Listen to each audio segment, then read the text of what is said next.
जय जगन्नाथ बंधुगण आपको पुणी एक नूतन वीडियो को सुस्वागत। जमीक आपने जानी वर्तमान समय रे ऑनलाइन रे स्कॉलरशिप आवेदन चली ऑफलाइन रे स्कॉलरशिप आवेदन चली। तो जदि आप वर्तमान पर्यंत कौन स्कॉलरशिप आवेदन करना तेज किपरि आप स्कॉलरशिप टी आवेदन करेंगे और 17,000 टंकार लाभ पाइपर तार कंप्लीट प्रोसेस ये वीडियो माध्यम देखा पाइबे।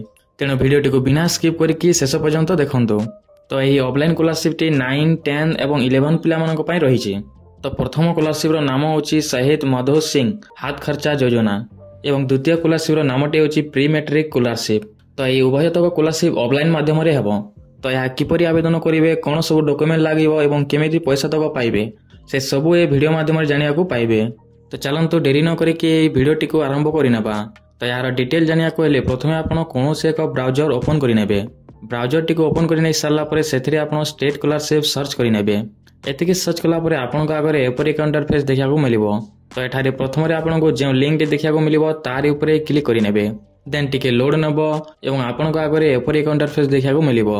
तो एठारे आपको देखा मिलिबो स्कीम, यारी ऊपर क्लिक करिनेबे। देन आपन आगे एपरी एक इंटरफेस देखा मिलिबो। तो एठारे आपको उभयतक स्कॉलरशिप देखा मिल जिवो।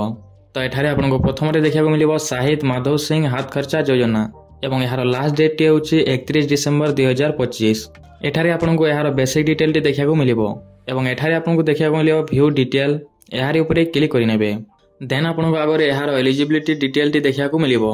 तो ये शहीद माधव सिंह हाथ खर्चा योजना तो यही स्कॉलरशिप टी केवल शेड्यूल ट्रिप बा एसटी पिला मानक पई। तो यही स्कॉलरशिप टी नवम एवं एकादश श्रेणी पिला माने ही आवेदन करि पारिबे जे मानकर फैमिली बा परिवार रो एनुअल इनकम टी 2.5 लाख रु कम होइथिबो। तो जदि आम यार डॉक्यूमेंट देखा जावा तेबे एठारे आपनको आपनकर कास्ट सर्टिफिकेट, आपनकर परिवार रो इनकम सर्टिफिकेट एवं तासह आपनकर आधार कार्ड रो गोटे कॉपी एवं बैंक पासबुक एतिकी डॉक्यूमेंट रो दरकार पड़िबो। ता छड़ा ए वर्ष गोटे नया नियम लागू होइछि जहा द्वारा आपण ए वर्ष नेशनल स्कॉलरशिप साइट रे ओटीआर रजिस्ट्रेशन करिया को हबो एवं ए डॉक्यूमेंट सह आपण आपनकर ओटीआर नंबर टी मध्ये फिक्स करिकि आपनकर स्कूल बा कॉलेज रे से डॉक्यूमेंट नै कि देबा को हबो जहा द्वारा कि से माने ऑफलाइन माध्यम रे से स्कॉलरशिप टी को आगो को प्रोसेस करिवे। तो जदि आपण जानि ना हो कि ओटीआर किपरि रजिस्ट्रेशन करा जाय तो वीडियो रो आई बटन रे किबा वीडियो रो डिस्क्रिप्शन रे तार एक वीडियो आमे प्रोवाइड करि देबो जहा द्वारा कि आपण निजे अति सहज रे ए ओटीआर रजिस्ट्रेशन टी करि नै पारिबे।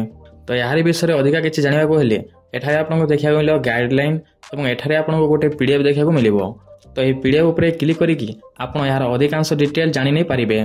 तो यही स्कॉलरशिप अमाउंट टी केवल एसटी पिलानक पई जहाँकि नवम एवं दशम उभयंक पई 5,000 ही रही एवं गार्ल एवं ट्रांसजेंडर सेमानक पई मध्ये समान ही रही। तापर जदि आम यार पेमेंट टाइप टी देखा जावा तेबे एठारे यही पेमेंट टी आपनको ईयरली बेस रे हबो एवं यह आपनको डीबीटी लिंक माध्यम रे हबो। देन एठारे आपनको सेकंड स्कॉलरशिप रही प्री मैट्रिक स्कॉलरशिप। तो यही स्कॉलरशिप लास्ट डेट टी होची 16 डिसेंबर एवं यार बेसिक डिटेल टी एठारे आपनको देखा मिलिबो एवं एठारे आपनको देखा मिलिबो व्यू डिटेल, यार ऊपर क्लिक करिनेबे। देन आपनको आगे एपरी एक इंटरफेस देखा मिलिबो। तो ये प्री मैट्रिक स्कॉलरशिप टी ST, SC, OBC and other category समस्त पिला मानक पई रहिछि। तो यह नवम एवं दशम उभय श्रेणी रो पिला माने आवेदन करि पारिबे जहाँकर परिवार रो एनुअल इनकम टी 2.5 लाख रु कम होइथिबा दरकार। तो एठारे जदि आपण डॉक्यूमेंट देखा जिवे तेबे एठारे आपनकर कास्ट सर्टिफिकेट, आपनकर परिवार रो इनकम सर्टिफिकेट, ता छड़ा आपनकर आधार कार्ड रो गोटे कॉपी एवं आपनकर आधार कार्ड रे लिंक थिबा मोबाइल नंबर दरकार हबो। ए सब डॉक्यूमेंट सहित पूर्वरु जेपरि कहितली आपनकर ओटीआर रजिस्ट्रेशन नंबर टी मध्ये एथि मध्ये रे अटैच करिया को हबो। तो ए सब डॉक्यूमेंट को अटैच करिकि आपनकर आपनकर स्कूल रे देबा को हबो जहा द्वारा कि से ऑफलाइन माध्यम रे एही स्कॉलरशिप रो प्रोसेस टी आगो को जारी करिवे।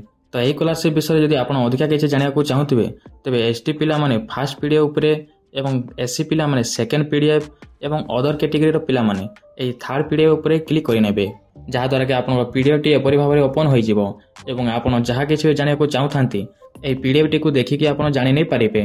तापर एठारे जदि हम एही स्कॉलरशिप रो अमाउंट टी देखिबा तेबे शेड्यूल ट्रिप बा एसटी पिला माने जे माने हॉस्टल रे पाठ पढंती सेमानंकु मिलिबो 6,250 टंका एवं जे माने डे स्कॉलरशिप बा घर रो जीवा आसीबा करंती सेमानंकु मिलिबो 3,000 टंका। ता छड़ा एसटी गार्ल एवं ट्रांसजेंडर सेमानंकु मध्ये एही समान टंका ही मिलिबो।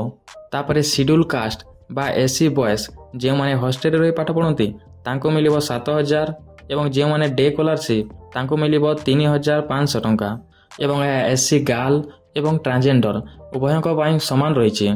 ତାପରେ ଓବିସି ବା ଏସିବିସି ବଏସ୍ ଯେଉଁମାନେ ହଷ୍ଟେଲରେ ପଢ଼ନ୍ତି ତାଙ୍କୁ ମିଳିବ 4000 ଏବଂ ଯେଉଁମାନେ ଡେ ସ୍କଲାରସିପ୍ କରନ୍ତି ତାଙ୍କୁ ବି ମଧ୍ୟ ମିଳିବ 4000 ଏବଂ ଏହା ବଏସ୍ ଏବଂ ଟ୍ରାନ୍ସଜେଣ୍ଡର ମାନଙ୍କ ପାଇଁ ମଧ୍ୟ ସମାନ ରହିଛି। ତା ଛଡ଼ା ଇବିସି ବା ଅଦର କ୍ୟାଟେଗୋରୀର ବଏସ୍ ଯେଉଁମାନେ ହଷ୍ଟେଲରେ ପଢ଼ନ୍ତି ତାଙ୍କୁ ମିଳିବ 4000 ଏବଂ ଯେଉଁମାନେ ଡେ ସ୍କଲାରସିପ୍ କରନ୍ତି ତାଙ୍କୁ ବି ମଧ୍ୟ ମିଳିବ 4000 ଏବଂ ଏହା ଗାର୍ଲସ ଏବଂ ଟ୍ରାନ୍ସଜେଣ୍ଡର ମାନଙ୍କ ପାଇଁ ସମାନ ରହିଛି। ତ ଏପରି ଭାବରେ ଆପଣ ଏହି ସ୍କଲାରସିପ୍ର ଟଙ୍କା ତକ ପାଇବେ ଯାହାକି ଆପଣଙ୍କ ଆଧାର ବେସ୍ ଡିବିଟି ଲିଙ୍କ ଆକାଉଣ୍ଟକୁ ହିଁ ଯିବ। ତେବେ ଏଠାରେ ଆପଣଙ୍କୁ ଦେଖିବାକୁ ରହିଲା କି ଗଭର୍ଣ୍ଣମେଣ୍ଟଙ୍କ ଘୋଷଣା ଅନୁସାରେ ଆପଣଙ୍କୁ 17000 ମିଳିବ ନା ଏହି ସ୍କଲାରସିପ୍ ସାଇଡ଼ରେ ଲେଖା ହୋଇଥିବା ଅନୁଯାୟୀ ଆପଣଙ୍କୁ ଏହି ଟଙ୍କା ତକ ମିଳିବ। ତ ଏମିତି ପ୍ରୋସେସରେ ଆପଣ ଅତି ସହଜରେ ଆପଣଙ୍କର ମୋବାଇଲ ଫୋନ୍ ବା କମ୍ପ୍ୟୁଟର ସାହାଯ୍ୟରେ ଘରେ ବସିକି ଆପଣ ଏହି ସ୍କଲାରସିପ୍ଟିକୁ ଆବେଦନ କରି ନେଇପାରିବେ। ଆଶା କରୁଛୁ ଆପଣମାନଙ୍କୁ ଏହି ଭିଡ଼ିଓଟି ଭଲ ଲାଗିଥିବ। ତ ଯଦି ଭିଡ଼ିଓଟି ଭଲ ଲାଗିଥିବ ତେବେ ନିହାତି ଭାବରେ ଭିଡ଼ିଓକୁ ଗୋଟେ ଲାଇକ୍ କରିନେବେ ଏବଂ ଚ୍ୟାନେଲକୁ ସବସ୍କ୍ରାଇବ୍ କରିବା ସହିତ ବେଲ୍ ଆଇକନ୍ଟିକୁ ଅଲ୍ରେ ସେଟ୍ କରିନେବେ ଯାହାଫଳରେ ଆଗକୁ ଆସିବା ସମସ୍ତ ଭିଡ଼ିଓ ସର୍ବପ୍ରଥମେ ପାଇପାରିବେ।